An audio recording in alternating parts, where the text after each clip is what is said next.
All right. So the risk treatment options are divided into four categories. Number one, avoid. Two, mitigate. Three is transfer. Four is accept.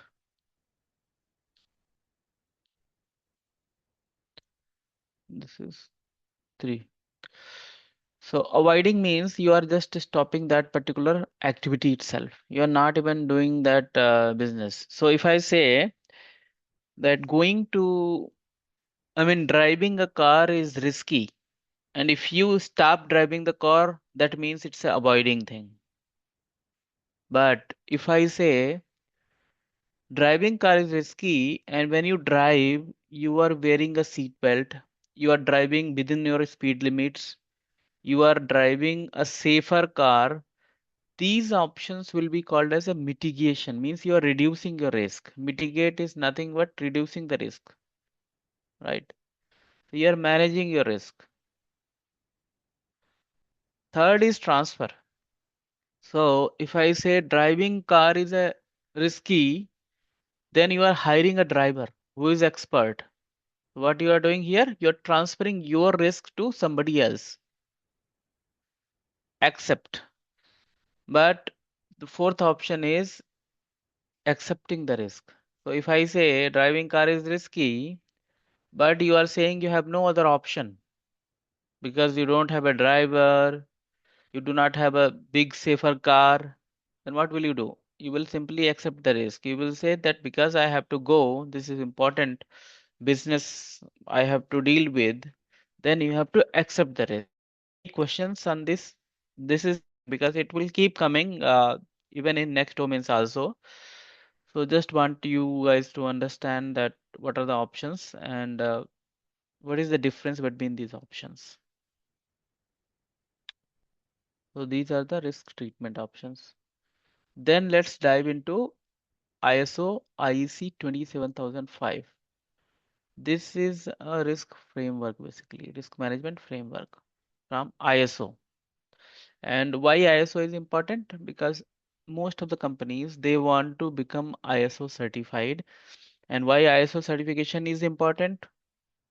Because ISO is a global certification, and any company who is ISO certified, that company is treated as best standard company, and they would be following the best business processes, and that's where customers and their partners would be trusting them more. If you have two companies, one is ISO certified, other one is not, then certainly your trust for the ISO certified company would be more, because ISO every year they are going to verify the standards, processes, and tools and controls used by that company. So you can be sure that they would be following best in the industry practices. So focus area of this particular framework, and this framework name is 27005. Okay, and this framework support another standard which is 27001. 27001 is a bigger standard. This is information security management standard. Okay, under information security management you have a specific standard which is risk management. Okay, so under this ISO 27005, which is risk management framework, under this you have 5 steps. Okay, step number one is risk identification, means you just want to first understand what is the risk for your business. Like if I take real life example, you are driving a car on the road. That's a risky thing. So what is the risk here? You can get you can meet with an accident. Somebody might dash your car might be broken, or these all kind of risks are associated with that. Right? Risk won't be just one, it could be multiple. Then risk analysis. Now, after identifying the risk, okay, you identified risk number one, two, three, four. What you want to do, you just want to write those risks here. Second step, what you want to do, you want to analyze. You want to understand the risk. So you want to understand, okay, this is risk number one. What is the impact of this risk? What kind of you know, what kind of details are there, and like what is the severity in terms of heat map, what is the number of this risk, what is the likelihood, and what is the impact of this risk. All those details you really want to understand by having this uh, step number two, which is called risk analysis. Okay. Step number three is risk evaluation. Under evaluation, basically, you want to assess the controls. You want to understand how you can reduce the risk, how you can treat the risk. Okay, so you are not doing any treatment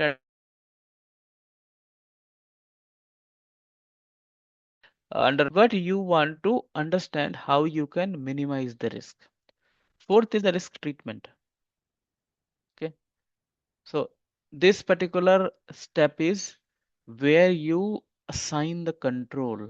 Like if you want to put your seat belt, this is the step you put your seat belt. Under step number three, you are understanding if putting the seat belt will help you to minimize the risk. Under analysis phase, you are understanding the options whether your car has a seat belt or not.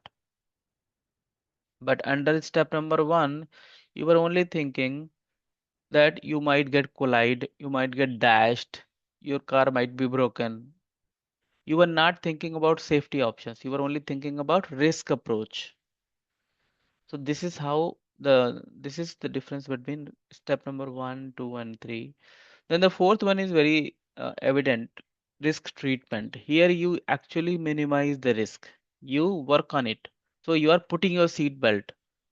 You are keeping your driving speed less than the threshold value. Maybe if that road is supporting 80 kilometers per hour, so you are keeping that below 80 kilometers per hour.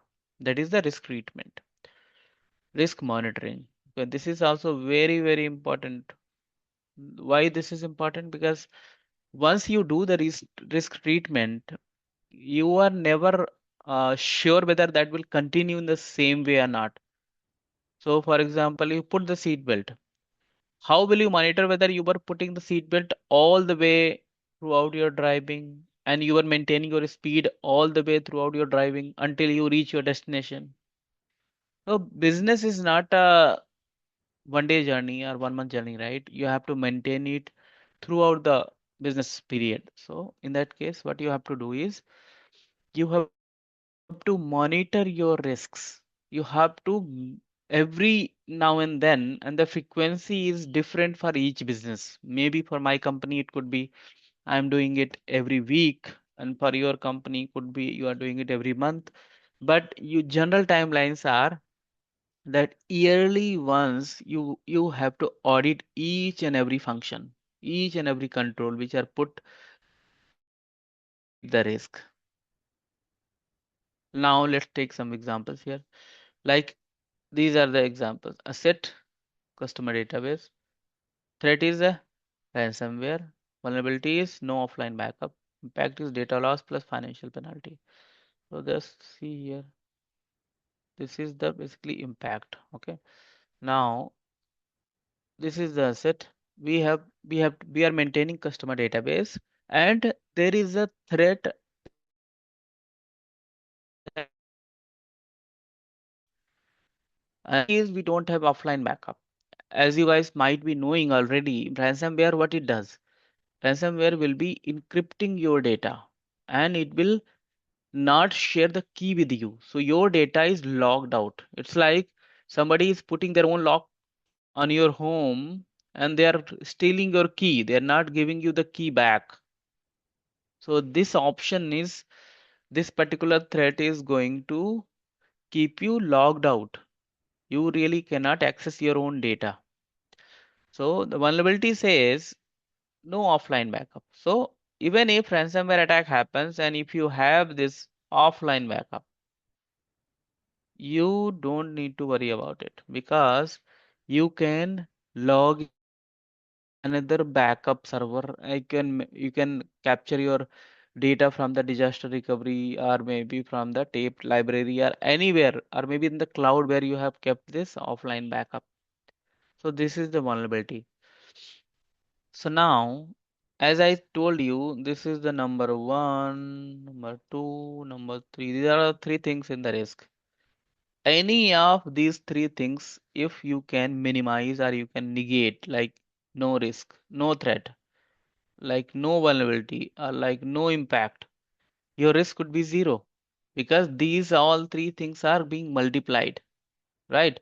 So if threat is there, ransomware, impact is there, but you have no vulnerability.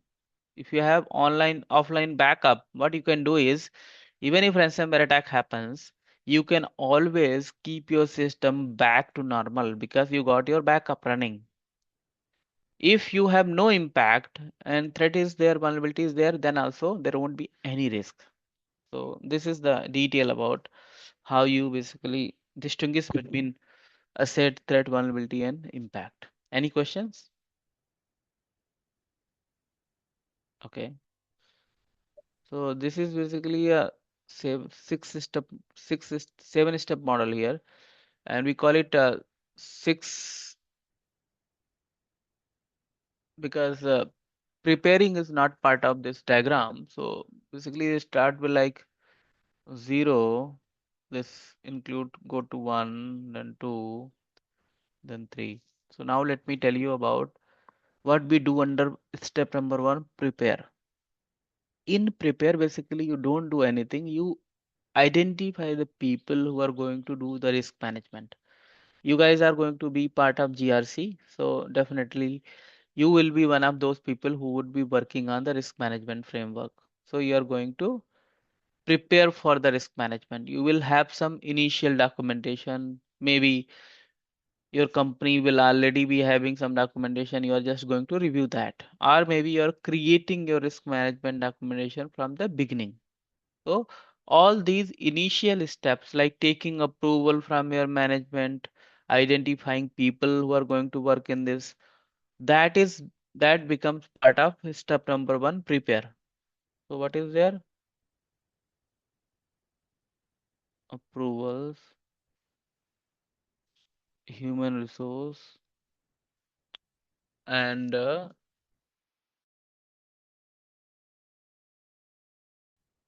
this all comes part of prepare. Now, second step is categorize. Okay, this is given here as a step number one, but this is second step.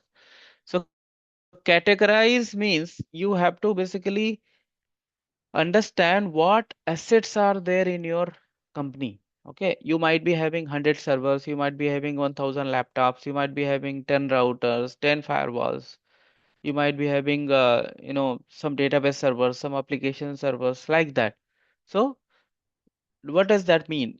You will have 2000 assets in your company.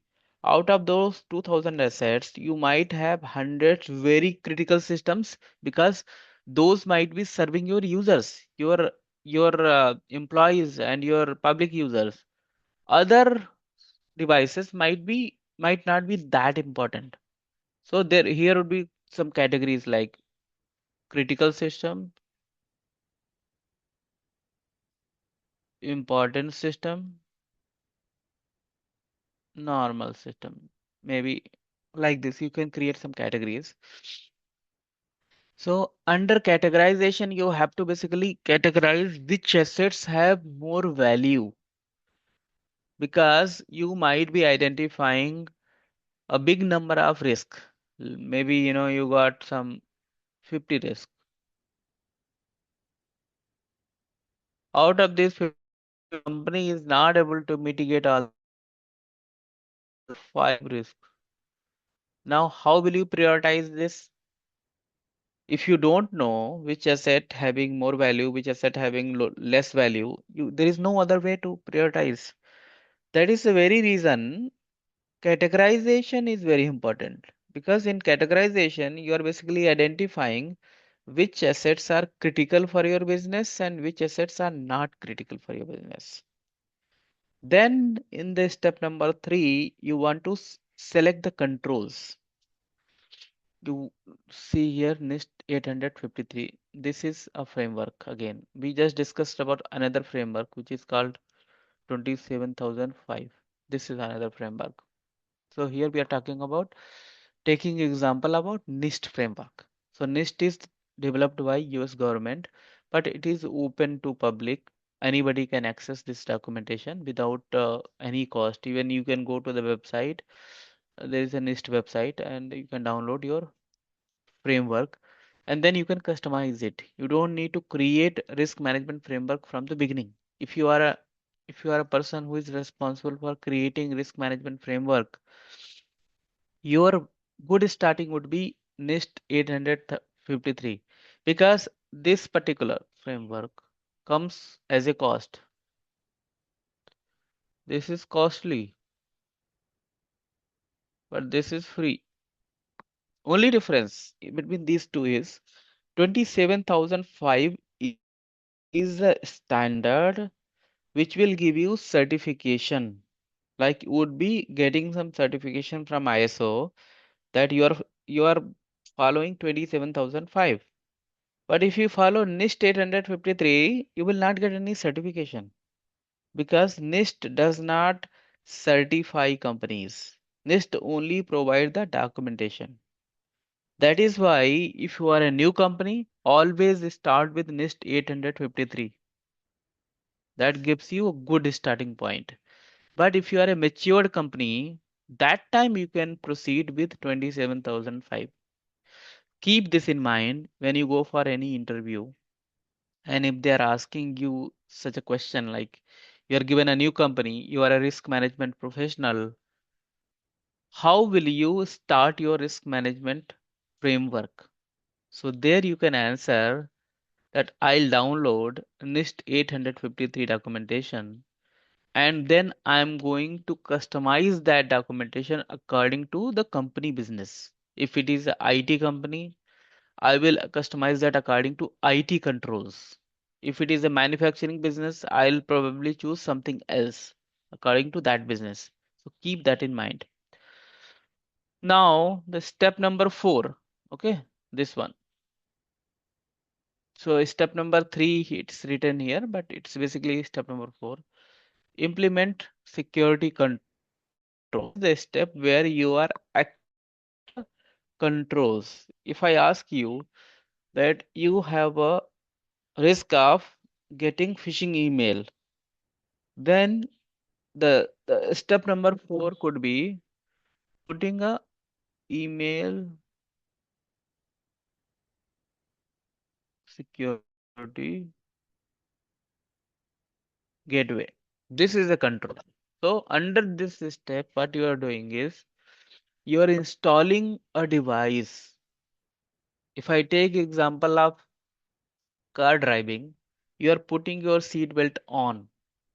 That is coming under step number 4, implementing the security control. Now let's talk about step number 5, assess controls, audit and testing. So this step says that you already done something. Now you want to audit. You want to understand whether that particular function is working correctly or not. Okay. So how will you do that? Police basically do that. So if you're wearing a seat belt, you are driving and traffic police is monitoring you. They might be stopping you and checking your seat belt on. So that is the step number 5 called audit. If you talk about IT companies, you are putting an email security gateway. So now what will you do? You are going to assess, you are going to understand whether after putting this device, is your phishing email coming down, or it is still same, or it is increased. This is how you can audit it. Okay, so you can basically audit the effectiveness of the control which you already implemented. Next step, step number 6 is authorize. Okay, so once you done the audit part, you can get the approval here from management. Why you need it? Because management only approved to go and they provided you the fund. So they would still need whether you have successfully implemented the project or not. Once you done the project implementation, you have implemented email security gateway, then you have to give every information back to them that your email gateway is working fine, email security gateway, and through this we are able to manage the phishing emails. Now we are more secure. All this information you have to share with your management, and then you have to take their approval. Once they approve your project, that means you are completely done with your project. The next step, step number 7, is monitor continuously. This is also important because under this step, you are going to monitor that email security gateway. So it's not like you just do it once, then forget it. If you do that, maybe your email security gateway might need some configuration changes. Maybe today the phishing emails are coming different way. After 1 month, maybe there is a change in the phishing email pattern. So if you do not tune your email security gateway, you might be lacking some protection. So that is why you have to monitor security controls, and under this step you just not only monitor, basically you create a cycle. Once you monitor, you identify something else, then you again go to step number 1 to step number 7, like this. This is a cycle. Any questions? Okay, so now let's take a real life example. Company name is Health Plus Hospitals. They have patient medical records, and the threat is, Sanjay, yes, Jay, tell me. this is the frameworks will be standard, right, for Yes, any type of companies, like is IT or manufacturing companies. yes, exactly. Framework is going to be very, very same, but the controls would be different. Controls, how control would be different? For example, if it is a phishing email, then I'll be installing security gateway, right? Right. But if it is a manufacturing company, they have a different threat. Maybe threat is like somebody might be stealing their computer system from the data center or from the premise. So the control would be putting a security guard. Okay. Like installing CC So that cameras. means, yes, yes. So based on the threat, implement controls. But I tell you one thing, this email security control would be similar across the all companies. Same threat, same control. Different threat, different control. Okay. So now the company next, the example is company name is Health Plus, asset is patient medical records, threat is insider stealing patient data. It's their own employee. Okay, they might be able to steal the data. What is the vulnerability? You do not have a data leak prevention. That means if somebody is trying to copy data from the computer and they want to sell it outside, they can do it if you do not have internal controls. Internal controls like data leak prevention. Another vulnerability weakness is broad access rights. So, for example, your receptionist should not have patient medical records, but she is able to access it. Then what will happen? She might be accessing the patient's sensitive health record and selling it to insurance companies, because insurance companies are looking for any such insights where they can deny the claim, right? So these are the weaknesses in the system, that you got broad access rights, means the people should not have access, still they have the access. Another is no DLP, no data loss prevention or data leak prevention. Both names are same. Data loss prevention. This is a technology, and there are multiple devices which you can install and you can achieve data loss prevention. And what happens basically when you have data loss prevention already implemented in your environment, then if somebody is trying to copy the data, it will not allow them to paste it on the email, not allow them to paste it on their USB drive or anywhere for that matter. As soon as they copy and they try to paste, it will notify the administrator, or even it will notify to that particular user also that you are not allowed to copy and paste this data because this is sensitive. So if you have this kind of uh, controls in place, you can avoid data infringement. Nobody can steal your data. So impact is, if somebody is able to steal this data and if they are selling it outside, this regulatory might be putting you penalties. As you know, for payment card in the for healthcare industry, there is a regulation, HIPAA. Okay, so now let's talk about treatment options.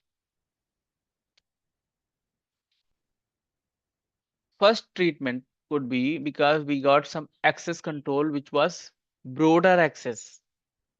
Means if you are a receptionist in any hospital, you should only have access to patient name, their demographic details like their address, their age, and only these kind of details.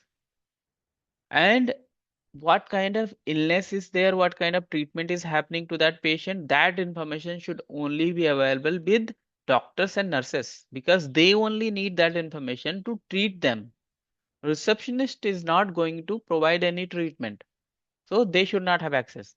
What you can do now, you can create some access controls.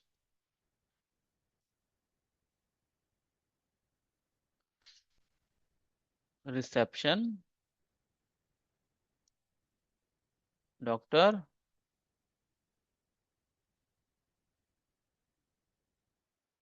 nurses. These three roles you have created, and these three roles, all roles will have different access rights. Receptionist will have only patient name, address, age, and very basic details with them so that they can fill the form, they can assign the doctor, they can do assign the nurses, they can take the admissions. Only these details will be kept with reception role.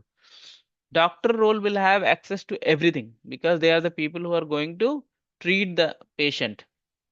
Nurses role would be only to giving the medicines, to giving the nursing care, so they will also have limited access. So this is the treatment option where you are implementing role based access control. This is also called RBAC,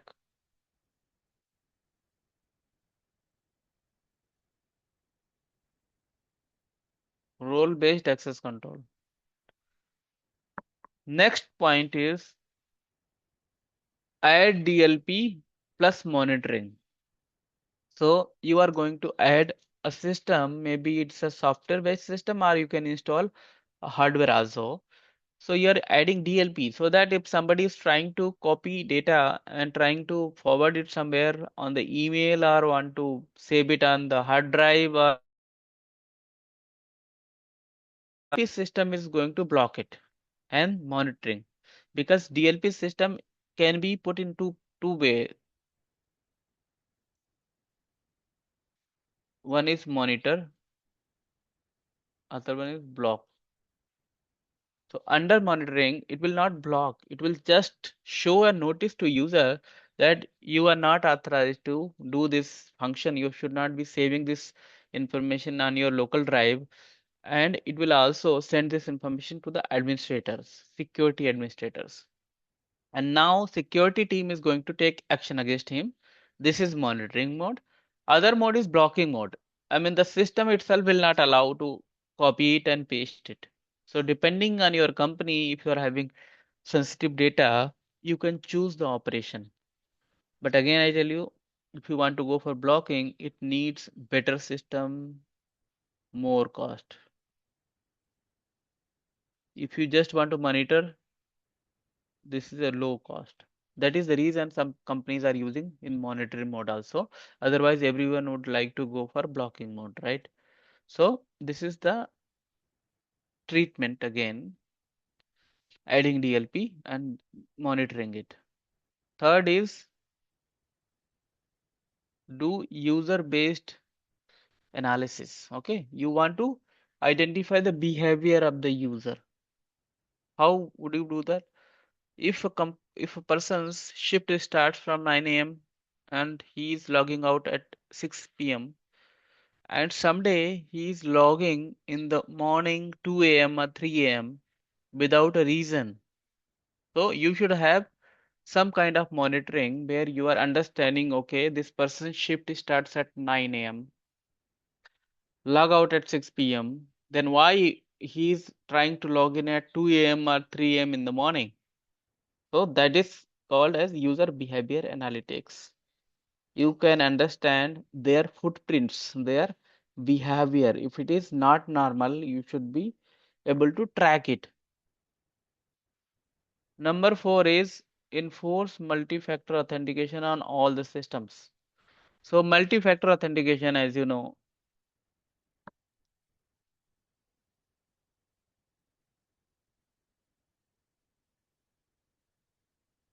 multi-factor authentication means more than one way of authenticating on the system so that nobody should be able to steal credentials and use it. Maybe, for example, Jayavardhan is a doctor, okay, and he is having access to patient record. And I am a attacker, I am a hacker, and I was able to manage to steal Jayavardhan's user ID and password. And using that user ID and password, I am able to access patient data, and then uh, I'm copying it, I am selling it outside, or I'm selling it on the dark web. So this thing can be prevented when you use multi-factor authentication. So even if I got Javadhan's user ID and password, I can still not log in because it will send OTP to Javadhan's mobile number, or maybe it will use his biometric, maybe thumbprint. So if you use multi-factor authentication, then it will not allow stealing the credentials. You always need minimum two factors, or maybe even more than two. You might be using thumbprint as well as OTP. So this is how you can prevent these kind of attacks. Any questions? So this particular module will come up with some assignments also, which I will be sending you, sharing you on the WhatsApp.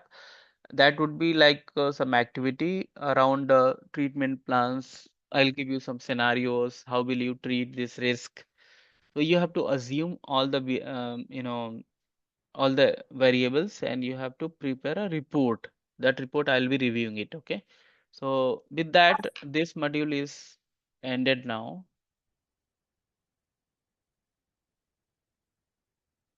Okay. So I don't want to start a new module today. Any questions before we wind?